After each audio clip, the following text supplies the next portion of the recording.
Various pop and rock programming styles were experimented with over the next couple of years, and the station finally changed from top 40 to an album format, which it has largely stuck to right up to the present.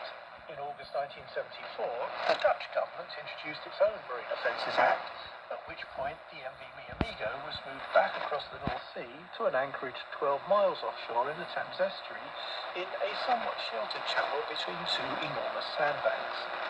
The base of operations was then officially moved to Spain, although in practice Ronan largely ran the station on a clandestine basis from offices he leased quietly in London. Radio Caroline then continued to broadcast successfully throughout the 70s, often using both the 50 kilowatt and the 10 kilowatt transmitters on the Mi Amigo to carry different programming on separate frequencies. Most of the funding for the station during this period came from a daytime Dutch language service, which used a loophole in the Dutch anti-piracy laws by reading advertising placed in a print magazine. Interference problems in 1977 forced another change of the main frequency from 1187 first to 953 kHz and then to 962 kHz, announced as 319 meters. In March 1980, however, the Elements finally achieved what two governments had been unable to, and put the station off the air once again.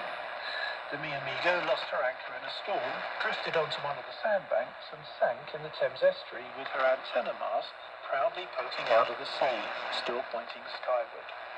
Again, all the DJs and crew were safely rescued, this time taken off the ship during the storm by a lifeboat that had been standing by. During 1981 and 1982, some short-term illegal land-based transmissions were made by shortwave and medium wave, while options were evaluated for getting back on the air permanently.